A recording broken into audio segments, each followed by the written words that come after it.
Greetings and welcome to our summer bonus episodes of the Food Professor podcast presented by Cattle. Once again, Sylvain and I are taking a couple of the summer months off to recharge and get ready for our next season.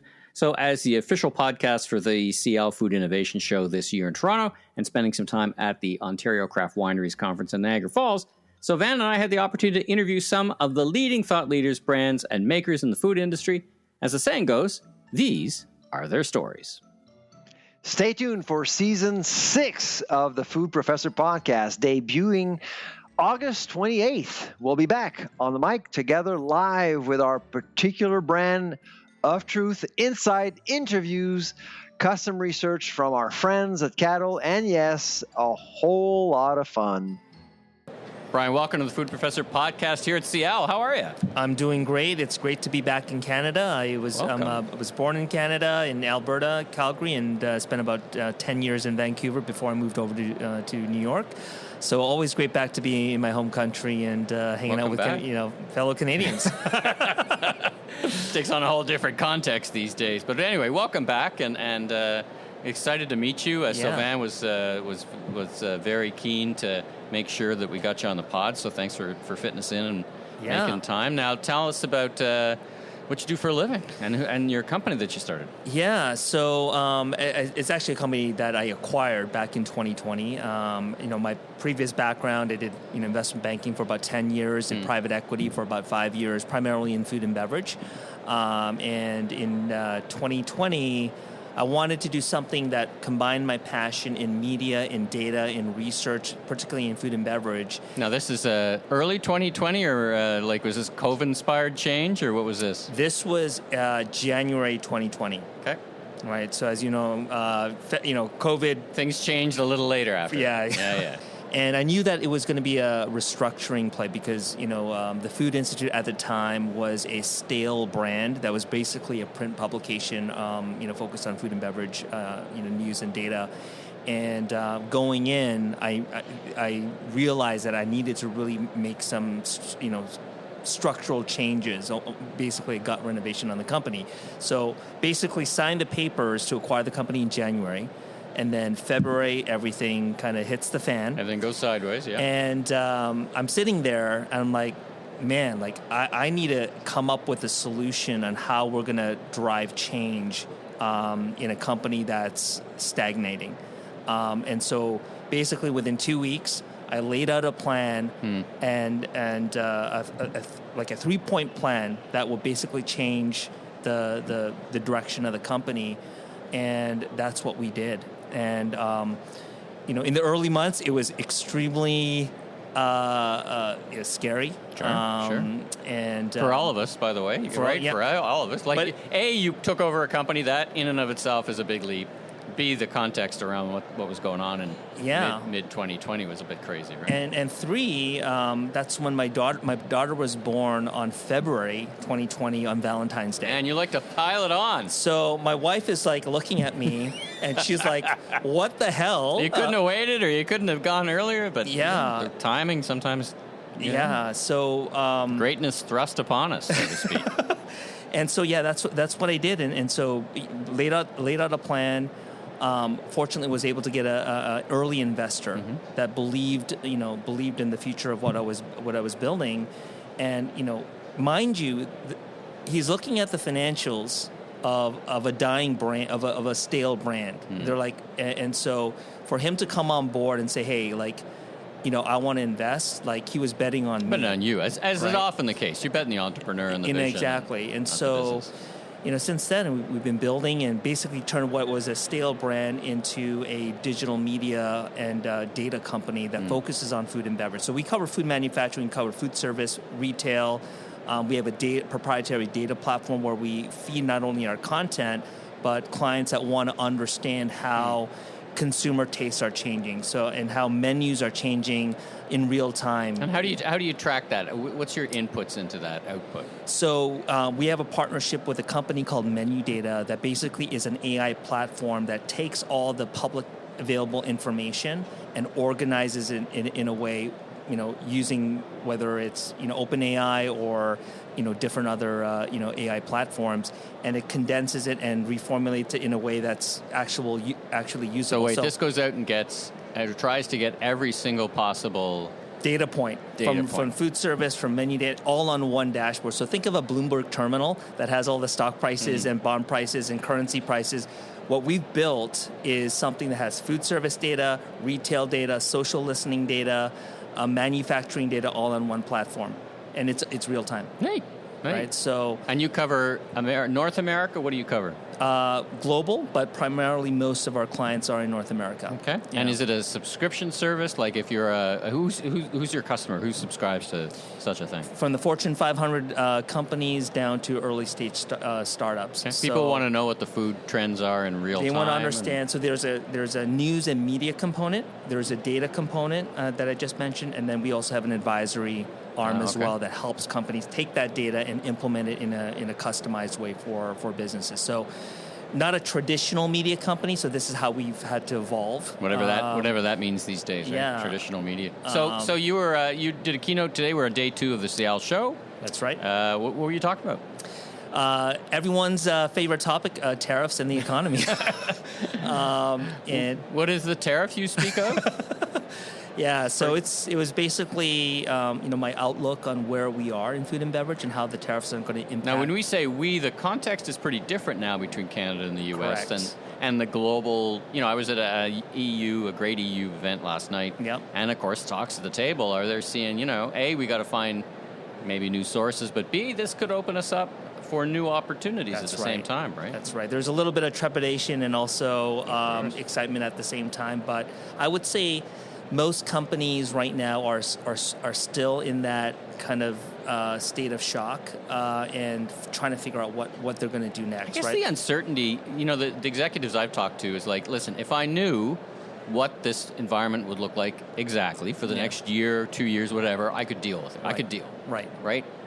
I might not like it, but I could deal with it. I think the problem that they're expressing to me is like, I don't know on a day-to-day basis how to structure my business. That's a real challenge. What's your advice to how to think about that? Is it scenario planning? Is it just keep in touch? Is it how do you deal with that? Yeah. So, and I talked about this in a previous presentation in Dubai. A lot of companies, they don't have the right type of leader for this environment. So if you kind of look at the great financial crisis up until 2020.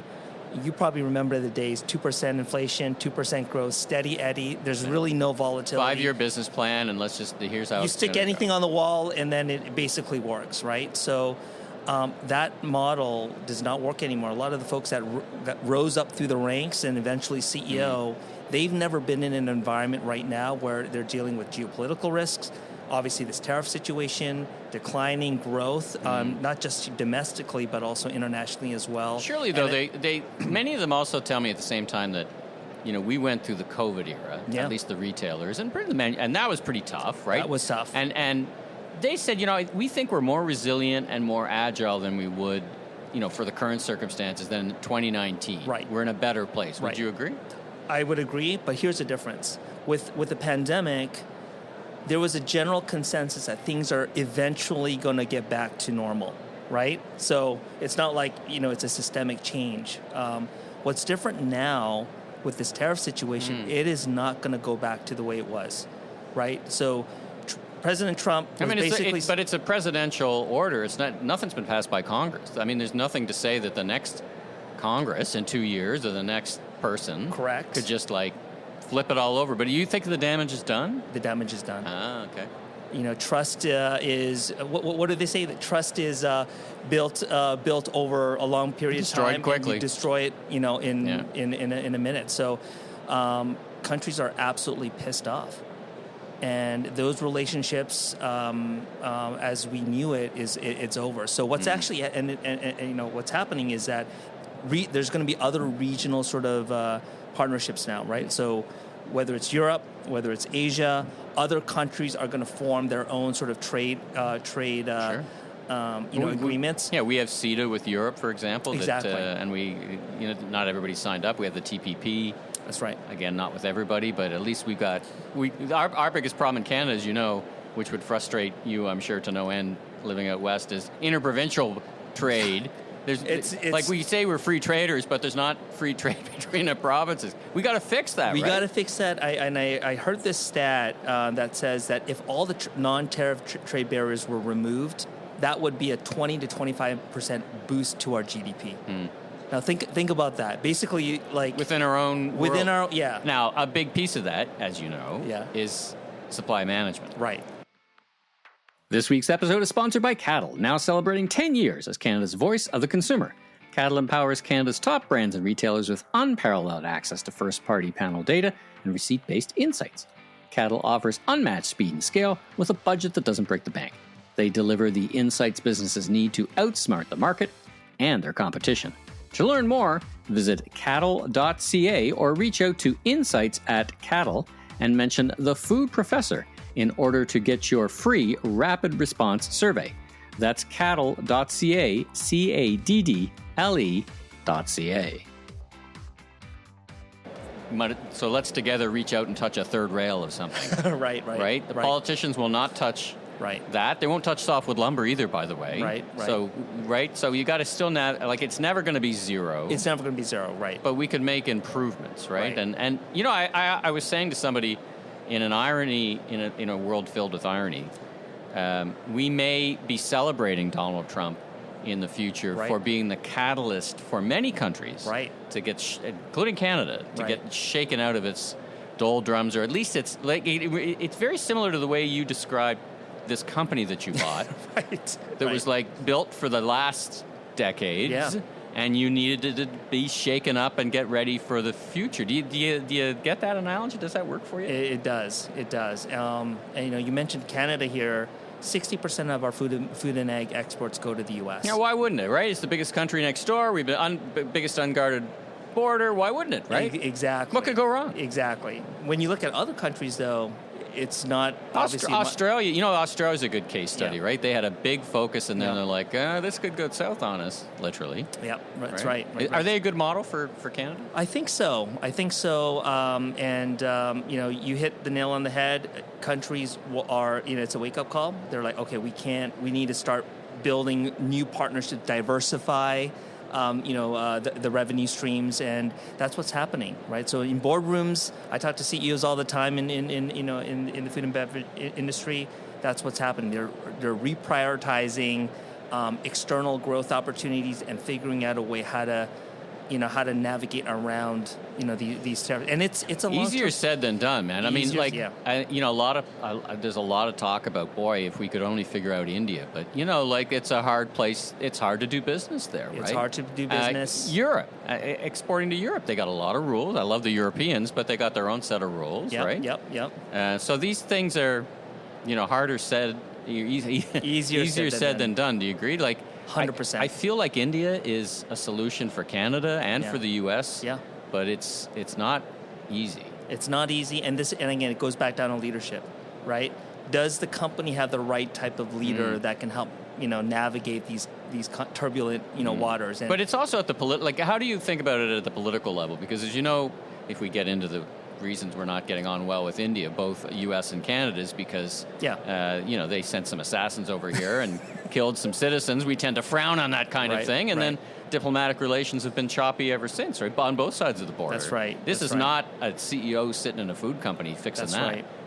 Although, when you trade with countries, you're not fighting them generally. I like the idea of trade, because when you're trading and do business together, that's good, right? Right, exactly. There has to be a greater public-private partnership with government and companies, and I hope and I expect that to that relationship to improve. I think the U.S. is closer to Modi than Canada is in some ways, at least philosophically. But do you see some hope there? Do you see some?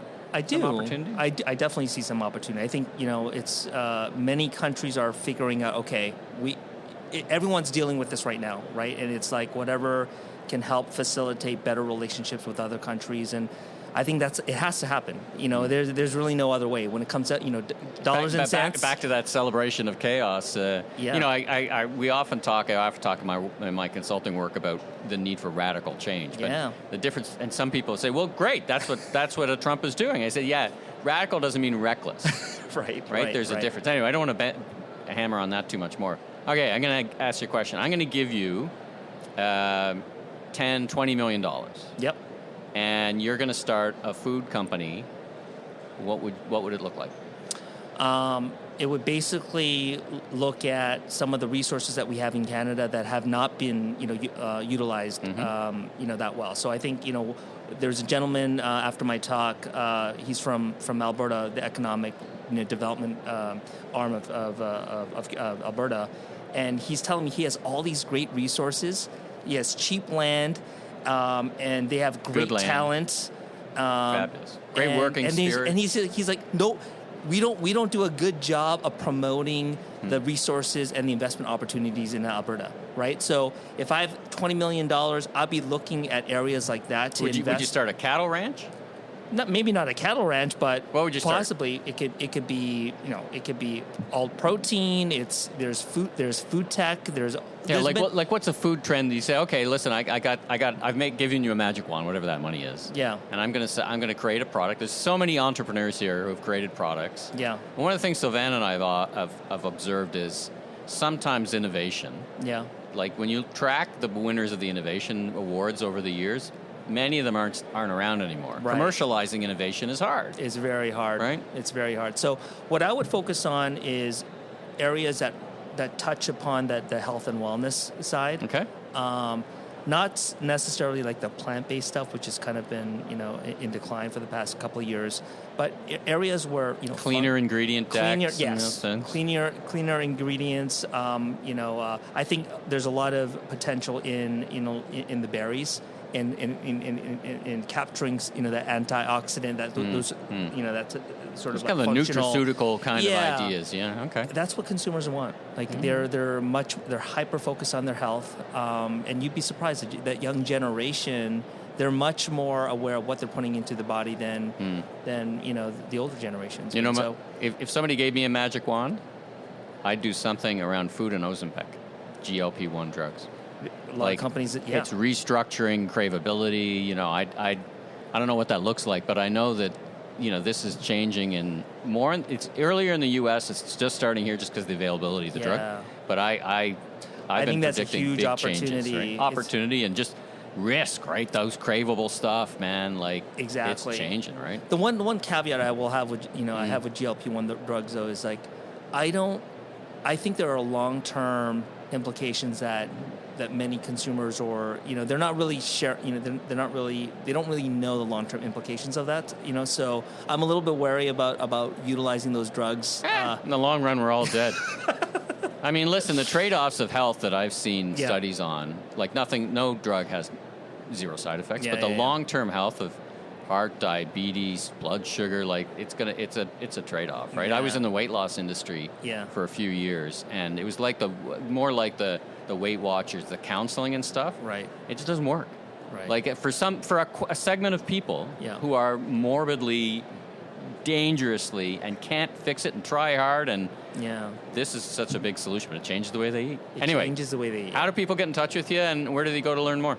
Go to foodinstitute.com. You can sign up for our newsletters. You can contact me at brian.choi at foodinstitute.com, and that's pretty much it. We're fantastic. Yeah. Thanks for having me. Brian, thanks for joining us on the Food Professor Podcast. Real treat to meet you, and congratulations on your success, and wish you much continued success. Safe travels back to the state or the city of New York? In the city of New York, yeah. All right, good travels back to New York. Try my favorite cocktail bars in New York City. What's it called? Double Chicken Please on 23rd. Okay. #1 cocktail bar rated in America. All right. Well, I'll definitely check it out. Go to Double Chicken Please is my recommendation. Thanks again for joining us. Thank you very much.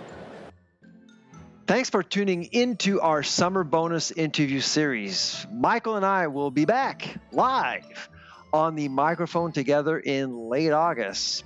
I'm Dr. Sylvain Charlebois, the Food Professor. Take care. And I'm Michael LeBlanc. Safe summer travels, everyone. See you in the fall.